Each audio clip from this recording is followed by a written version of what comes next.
छत्तीसगढ़ में विधानसभा चुनाव को मात्र 2 महीने ही शेष हैं। अक्टूबर में ही आचार संहिता लागू हो सकती है। ऐसे में कांग्रेस और भाजपा अपने अपने प्रत्याशियों को जल्द से जल्द घोषित करने की फिराक में है।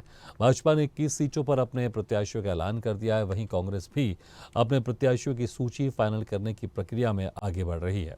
ऐसे में रायपुर का उत्तर विधानसभा इन दिनों काफी चर्चा में है। इस विधानसभा सीट से इस बार भाजपा और कांग्रेस सिंधी समाज पर दांव लगा सकती है। इसी को लेकर देखिए ये खास रिपोर्ट। छत्तीसगढ़ में होने वाले विधानसभा चुनाव में इस बार भी रायपुर उत्तर विधानसभा की सरगर्मियां तेज हैं। खासकर भाजपा और कांग्रेस दोनों ही पार्टियों से कई दावेदार सामने आ रहे हैं। खास बात है कि रायपुर उत्तर में सिंधी समाज के वोटरों की संख्या काफी अधिक, जो जीत हार तय करते हैं। ऐसे में दोनों ही दल इस बार के चुनाव में सिंधी समाज पर दांव लगा सकती है। रायपुर उत्तर से कांग्रेस से सिटिंग विधायक कुलदीप जुनेजा और सिंधी समाज के अजित कुकरेजा के नाम पर कशमकश है। दूसरी तरफ बीजेपी से भी दावेदारों की लंबी सूची है। इसमें पूर्व विधायक Shrichand Sundarani, Amit Chimnani, Chhattisgarh chamber of commerce के अध्यक्ष अमर परवानी, वर्ल्ड मीडिया के चेयरमैन अमित जीवन और सिंधी समाज के संत युधिष्ठिर लाल के पुत्र उदयलाल शादानी का नाम प्रमुख है। इसमें उदयलाल शादानी का नाम प्राथमिकता में बताया जा रहा है। देखिए, पार्टी लगातार संघर्ष कर रही है। पार्टी हमें मुद्दों को लेकर लड़ाई लड़ रही है, सड़क की लड़ाई लड़ रही है। रायपुर से लेकर पूरे प्रदेश में भूपेश सरकार को उखाड़ फेंकने के लिए हमारे कार्यकर्ता दृढ़ संकल्पित हैं। कहीं न कहीं मेहनत कर रहे हैं, परिश्रम कर रहे हैं इस सरकार को उखाड़ने के लिए। मेरी दावेदारी का सवाल है तो वहाँ स्वाभाविक रूप से मैं मजबूती से अपना दावा रखा हूँ पार्टी के सामने। पार्टी जो आदेश देगी उसका पालन करूँगा।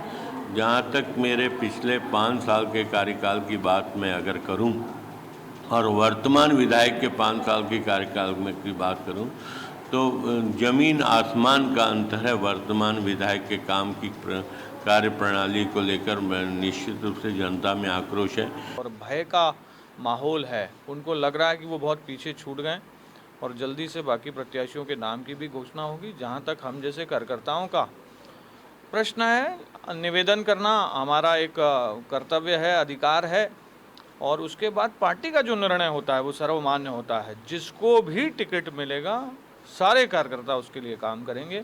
इसीलिए हमने कहा है कि प्रत्याशी कोई भी हो, मेरा उम्मीदवार कमल का फूल होगा। देखिए, जितने भी लोग चुनाव लड़ने की इच्छा रखते हैं, पार्टी ने उन सब से आवेदन फॉर्म हर विधानसभा में मंगवाया, क्योंकि मैं पिछले बार भी दावेदार था और बहुत क्लोज से छू के वापस आया, तो इस बार मैंने फिर से दावेदारी की है। और ऐसी उम्मीद है कि राहुल गांधी जी और कांग्रेस पार्टी ने निर्णय लिया है कि लगभग 50% सीट युवाओं को देना है जो 50 वर्ष के नीचे हैं। छत्तीसगढ़ में भाजपा ने प्रत्याशियों के नाम की घोषणा करने में लीड बनाई है। 21 प्रत्याशियों के नामों की घोषणा हो गई है। ऐसा कयास लगाया जा रहा है कि दूसरी सूची भी जल्द जारी होगी। भाजपा के दावेदारों के समर्थक भी चाहते हैं कि उनके नेताओं को टिकट मिले। सुंदरानी भैया के समय, उस समय मैं पार्षद थी, सुंदरानी भैया को जो जवाहर नगर में जितनी भी समस्याएं थी भैया ने सब सॉल्व की। 10 थी, उनने बहुत अच्छा कार्य किया। सुख दुख के तो बहुत साथी हैं, लेकिन महिलाओं को बहुत महत्व देते हैं, अपना बहन जैसा व्यवहार करते हैं। बहुत ज़्यादा परेशानी भी होती है, समस्या बहुत मुश्किल से सॉल्व होता है। जैसे पहले विधायक थे श्रीचंद सुंदरानी भैया, तो हर हमेशा बेधड़क उनके ऑफिस में आ जाते थे। नहीं, नाम आ रहा है कि क्या है, पूर्व विधायक होने के नाते उनकी टिकट तो मिलनी है। उनको नहीं मिलने का सवाल ही नहीं। ठीक है, दावेदारी सब करते हैं। उदय शादानी बीजेपी के नाम से आ रहा है। हम भी चाहते हैं कि यहाँ बीजेपी में किसी युवा जवान को मौका दिया जाए बीजेपी की तरफ से, ताकि वो उत्तर की तरफ से जीत सके। हमारे उदय भैया को टिकट दी जाए। युवा हैं और अच्छे से काम करते हैं, अच्छे जागरूक नागरिक हैं वो।